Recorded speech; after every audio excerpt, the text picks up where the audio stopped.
Hello Missy, welcome back to my channel. आज का हमारा लेक्चर रहेगा इंस्ट्रूमेंटल केमिस्ट्री का 4th यूनिट जो है क्रोमेटोग्राफी मेथड। उसमें गैस क्रोमेटोग्राफी, जीएलसी और जीसी बहुत बार एग्जाम में पूछा जाता है और ये लास्ट ईयर भी एग्जाम में पूछा गया है। ये बहुत ज़्यादा इंपॉर्टेंट टॉपिक है तो हम आज इसको कवर करेंगे। ये मैंने आपके लिए बहुत अच्छे से प्रिपेयर किया है, इसका बहुत अच्छे से डायग्राम बनाया है जिसकी आप इसको बना के आएंगे तो आप काफ़ी अच्छा स्कोर करेंगे। तो अगर आप नए हैं तो चैनल को सब्सक्राइब कर लें और बेल आइकन प्रेस कर लें जिससे कि आपको सारी पढ़ाई की लेटेस्ट वीडियोस मिलती रहें। तो चलो शुरू करते हैं अपना आज का लेक्चर जो है जीएलसी और जीसी क्रोमेटोग्राफी। हम सबसे पहले कवर करेंगे इसका इंट्रोडक्शन। इंट्रोडक्शन में क्या कह रहा है? Gas liquid chromatography is an analytical technique. जो गैस लिक्विड क्रोमेटोग्राफी है वो एक एनालिटिकल टेक्निक है which is helpful in separation of constituting component of a mixture.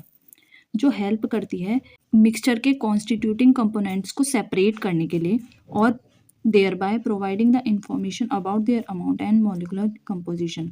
और इसकी ही वजह से ये हमें इंफॉर्मेशन प्रोवाइड करती है उसके अमाउंट और मॉलिकुलर कंपोजिशन के बारे में। तो इसके इंट्रोडक्शन में ये कह रहा है कि जो गैस लिक्विड क्रोमेटोग्राफी है वो एक एनालिटिकल टेक्निक है जो कि हेल्पफुल होती है मिक्सचर के कॉन्स्टिट्यूटिंग कंपोनेंट्स को सेपरेट करने के लिए और प्रोवाइड करती है वो इंफॉर्मेशन इसके अमाउंट और मॉलिकुलर कंपोजिशन के मिक्सचर के अमाउंट और मॉलिकुलर कंपोजिशन की इंफॉर्मेशन प्रोवाइड करने के लिए। अब हम देखेंगे उसके थ्योरी और प्रिंसिपल। थ्योरी और प्रिंसिपल में क्या है? In gas chromatography the retention of sample analytics occur due to higher interaction of sample analytics molecules with stationary phase than mobile phase. जो गैस क्रोमेटोग्राफी होती है उसमें जो रिटेंशन होता है सैंपल एनालाइट्स का वो अकर करता है ड्यू टू हाई इंटरेक्शन। जो हाई इंटरेक्शन होता है सैंपल एनालाइट्स मॉलिक्यूल में स्टेशनरी फेज में than mobile phase in comparison to mobile phase. Thus, interaction of analytes molecule with stationary phase plays an important role in separation of sample compound. इसलिए जो interaction होता है एनालाइट्स molecule का stationery phase में वो बहुत ज़्यादा इंपॉर्टेंट रोल प्ले करता है सैंपल कंपाउंड के सेपरेशन के लिए। तो जो गैस क्रोमेटोग्राफी होती है उसमें इसमें डिटेंशन होता है सैंपल एनालाइट्स का जो कि होता है हाई इंटरेक्शन। जो सैंपल एनालाइट्स मॉलिक्यूल में हाई इंटरेक्शन होता है उसके स्टेशनरी फेज में। तो इसकी वजह से जो इंटरेक्शन होता है एनालिटिक मॉलिक्यूल्स में स्टेशनरी फेज में वो एक बहुत ज़्यादा इंपॉर्टेंट रोल प्ले करता है सैंपल कंपाउंड का सेपरेशन करने के लिए। The basic principle of GLC जो कि है gas liquid chromatography is that it explains the difference in partition coefficient of volatilized sample between mobile gaseous phase and stationary liquid phase as the sample passes through the column. जो GLC है उसका basic principle ये है कि ये explain करता है partition coefficient का डिफरेंस जो कि वोलेटाइज सैंपल में होता है किन दो के बीच, मोबाइल गैशियस और स्टेशनरी लिक्विड फेज के बीच में। जैसे सैंपल पास करता है थ्रू द कॉलम के थ्रू पास करता है। तो इसका बेसिक प्रिंसिपल ये था कि जो बेसिक प्रिंसिपल है जीएलसी का वो एक्सप्लेन करता है जो पार्टीशन कोफिशिएंट का डिफरेंस होता है वोलेटाइज सैंपल में, वो भी दो मोबाइल गैशियस फेज और स्टेशनरी लिक्विड फेज के बीच में, इन दोनों के बीच में, मोबाइल गैशियस फेज और स्टेशनरी लिक्विड फेज के बीच में। यह इसकी एक इक्वेशन जहाँ पे जो केसी है वो है पार्टीशन कोफिशिएंट वैल्यू, केसी है पार्टीशन कोफिशिएंट की वैल्यू, और जो सी एस है वो concentrate of analyte in stationary phase, जो स्टेशनरी फेज में कंसनट्रेशन है एनालाइट की, और सी एम है जो concentration of analyte in mobile phase, जो मोबाइल फेज में कंसनट्रेशन है एनालाइट की। तो यह है इसकी इक्वेशन। अब हम देखेंगे इसकी इंस्ट्रूमेंटेशन। ये देखिए, the equipment generally consist of, जो इसका इक्विपमेंट होता है जीएलसी का गैस लिक्विड क्रोमेटोग्राफी का, उसमें 6 पार्ट होते हैं। ये देखिए, सबसे पहला होता है carrier gas, sample injector, temperature regulated oven, column, detector और डाटा सिस्टम। हम इसको वन बाय वन पढ़ेंगे। पहले हम इसका डायग्राम देख लेते हैं। ये देखिए, यह है इसका डायग्राम। सबसे पहला था कैरियर गैस सिलेंडर, ये है कैरियर गैस सिलेंडर, यह है फ्लो रेगुलेटर, उसके बाद में ये है सैंपल इंजेक्टर, ये पूरा जो है ये है टेम्परेचर रेगुलेटेड ओवन, ये हमारा टेम्परेचर रेगुलेटेड ओवन है, और इसके अंदर ये है कॉलम, उसके बाद में ये है डिटेक्टर, और ये है हमारा डाटा सिस्टम। तो ये है इसका डायग्राम जीएलसी का। ये रहा carrier gas cylinder, flow regulator, ये टेम्परेचर रेगुलेटेड ओवन है जिसके अंदर एक कॉलम है, ये है सैंपल इंजेक्टर, ये है डिटेक्टर जिससे हम डिटेक्ट करेंगे, और ये है डाटा सिस्टम। और ये है इंस्ट्रूमेंटेशन के पार्ट। सबसे पहला कैरियर गैस, सैंपल इंजेक्टर, फिर टेम्परेचर रेगुलेटेड ओवन और उसके अंदर है कॉलम, फिर है डिटेक्टर और डाटा सिस्टम। अब हम इसको वन बाय वन पढ़ेंगे और फिर हम देखेंगे इसकी एप्लीकेशन। ये क्वेश्चन लॉन्ग में आता है इसलिए मैंने आपको ये बहुत ज़्यादा बड़ा करके कराया है, लॉन्ग के फॉर्म में कराया है। तो यहाँ तक हमने देख लिया था। जिसकी इंस्ट्रूमेंटेशन है उसके इक्विपमेंट में ये 6। सबसे पहला है कैरियर गैस। अब हम कैरियर गैस के बारे में देखेंगे। द कैरियर गैस और mobile phase is an important component of GLC. जो कैरियर गैस है या मोबाइल फेज है वो एक बहुत ज़्यादा इंपॉर्टेंट कंपोनेंट है जीएलसी का। The carrier gas should be inert in nature like helium, hydrogen and nitrogen. जो कैरियर गैस है वो इनर्ट होनी चाहिए नेचर में, जैसे कि हीलियम हो गया, हाइड्रोजन हो गया और नाइट्रोजन हो गया। In 90% of systems extremely pure helium is use. 90% system में हम एक्सट्रीमली प्योर हीलियम ही यूज़ करते हैं। For better separation hydrogen is preferred gas but due to explosive nature it is avoided. Better separation, अगर हमें बहुत ज़्यादा अच्छा सेपरेशन करना है तो हाइड्रोजन गैस को हम सबसे अच्छा मानते हैं, बट उसका एक्सक्लूसिव नेचर होता है इसलिए हम इसको अवॉइड करते हैं।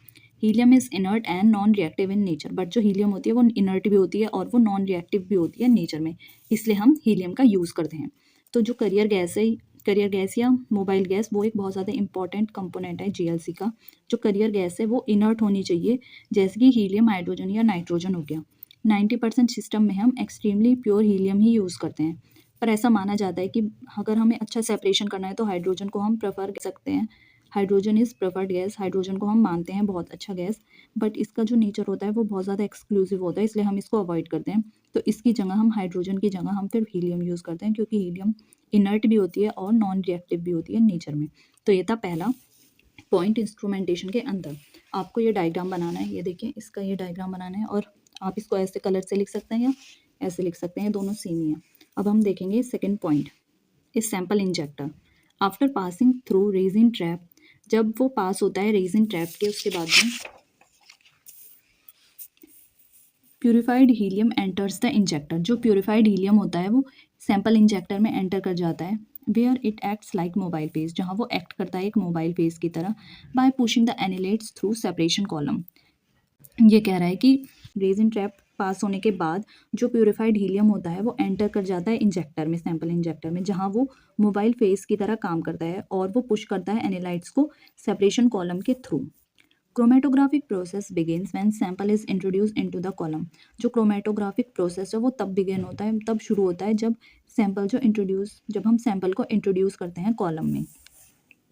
फिर इसका थर्ड इक्विपमेंट था, मतलब इंस्ट्रूमेंटेशन में थर्ड पॉइंट था, वो था temperature regulated oven. Temperature of the separating column in GC is control with the help of oven. जो टेम्परेचर है सेपरेटिंग कॉलम का जीसी में वो हम कंट्रोल करते हैं ओवन की मदद से। At temperature from 40 degree to 400 degree Celsius. 40 degree से लेकर 400 डिग्री सेल्सियस तक हम उसका टेम्परेचर कंट्रोल करते हैं ओवन की मदद से। Oven heat rapidly, the temperature is balanced by a fan then removes hot air. जो ओवन है वो हीट एकदम करता है और जो टेम्परेचर है वो बैलेंस हम एक फ़ैन लगा कर करते हैं। वहाँ पे हम एक फ़ैन लगाते हैं जो कि रिमूव कर देता है हॉट एयर, जो गर्म हवा होती है वो उसको रिमूव कर देता है। अब इसका फोर्थ है पॉइंट है कॉलम। कॉलम में an important component of GLC, ये बहुत ज़्यादा इंपॉर्टेंट कंपोनेंट है गैस लिक्विड क्रोमेटोग्राफी का। The separation of sample into its constituting components occur in GC column. जो सेपरेशन है सैंपल का इस जीसी कॉलम में ही। The column use for application can be either packed और कैपिलरी। जो कॉलम होता है यूज़ करते हैं हम इस एप्लीकेशन के लिए वो पैक्ड भी हो सकता है और कैपिलरी भी हो सकता है। फिर इसका फिफ्थ कंपोनेंट है जीएलसी का detector. Detection of analytes in gas chromatography plays an important role in separation, as the whole idea of analyzing the sample will be wasted if the analyte is not detected. इसका मतलब है जो detection है एनालाइट्स का gas chromatography में वो बहुत ज़्यादा इंपॉर्टेंट रोल प्ले करता है सेपरेशन में, क्योंकि अगर हम सैंपल को एनालाइज ही नहीं करेंगे तो वो वेस्ट हो जाएगा, क्योंकि हम एनालाइज को डिटेक्ट ही नहीं कर पाएंगे। तो डिटेक्टर का जो रोल है वो बहुत ज़्यादा इंपॉर्टेंट रोल होता है हमें एनालाइट को डिटेक्ट करने के लिए, क्योंकि अगर हम उसको एनालाइट को डिटेक्ट ही नहीं करेंगे तो वो सैंपल सारा वेस्ट ही हो जाएगा। फिर इसका लास्ट कंपोनेंट है data system. The output is in the form of chromatogram detailing the Heights and areas of resolve peaks. सबसे इसका लास्ट है डाटा सिस्टम। जो आउटपुट है वो रिकॉर्ड हो जाता है, जो आउटपुट है वो रिकॉर्ड हो जाता है क्रोमेटोग्राम के फॉर्म में, और वो हाइट और एरियाज दिखाता है रिजॉल्व पीक्स के अच्छे से डिटेल में। तो ये थे इसके 6 कंपोनेंट्स। अब हम देखेंगे इसके कुछ एप्लीकेशंस। जो एप्लीकेशन है जीएलसी की, ये देखिए, ये है इसकी कुछ application. It can be used in different fields. हम जो जीएलसी है, गैस लिक्विड क्रोमेटोग्राफी, उसको हम यूज़ कर सकते हैं बहुत सारी फील्ड्स में। सबसे पहले है फार्मास्यूटिकल्स, फिर है कॉस्मेटिक्स और अर्बन एनवायरनमेंट टॉक्सिन्स। तो ये हम यूज़ कर सकते हैं काफ़ी सारी फील्ड्स में, कॉस्मेटिक्स वगैरह में। फिर second, human breath, saliva, blood and other secretion containing large amount of organic volatiles can be easily analysed using GC. जो हमारी जो हमारी ब्रेथ होती है और सलाइवा होता है और ब्लड और बहुत सारे अदर सिक्रीशन जिसमें लार्ज अमाउंट का ऑर्गेनिक वॉलेटाइल्स होते हैं, वो हम इजीली एनालाइज कर सकते हैं गैस लिक्विड क्रोमेटोग्राफी की मदद से। और इसके थर्ड एप्लीकेशन है helps in studying the effects of human health and environment as well. ये हेल्प करता है ह्यूमन हेल्थ के इफेक्ट को स्टडीज़ करने के लिए और एनवायरनमेंट के बारे में भी। तो ये थे इसकी एप्लीकेशन। ये डिफरेंट फील्ड में यूज़ होता है, कॉस्मेटिक्स में भी, अवन एनवायरनमेंट टॉक्सिन्स में, फार्मास्यूटिकल्स, और ये ह्यूमन ब्रेथ, सलाइवा और ब्लड और बहुत सारे सिक्रीशन को जिसमें लार्ज अमाउंट ऑफ ऑर्गेनिक वॉलेटाइल्स होते हैं उसको ईजिली एनालाइज कर लेता है। और ये ह्यूमन हेल्थ और एनवायरनमेंट के लिए भी बहुत ज़्यादा, उसको स्टडी करने के लिए भी बहुत ज़्यादा यूज़फुल है। तो ये था हमारा आज का लेक्चर, जो कि काफ़ी लंबा है, पर ये लॉन्ग क्वेश्चन में आता है, इसलिए मैंने आपको इसको लॉन्ग में कराया है। सबसे पहले हमने इसका इंट्रोडक्शन किया, फिर थ्योरी और प्रिंसिपल, उसके बाद में हम ये इसका डायग्राम बनाएंगे, उसके बाद में हम इंस्ट्रूमेंटेशन देंगे, इंस्ट्रूमेंटेशन के बारे में हम वन बाय वन हर एक पॉइंट को अच्छे से कवर करेंगे कि इसमें कौन कौन से कंपोनेंट हैं जीएलसी में, और उसके बाद मैंने आपको एप्लीकेशन दिए हैं। होप ये लेक्चर आपके लिए यूज़फुल होगा। अगर आप नए हैं तो चैनल को सब्सक्राइब कर लें और बेल आइकन प्रेस कर लें, जिससे कि आपको सारी पढ़ाई के लेटेस्ट वीडियोस मिलती रहें। और अगर आपको वीडियोस अच्छी लगती है तो उसको लाइक और शेयर करें। Thank you for watching.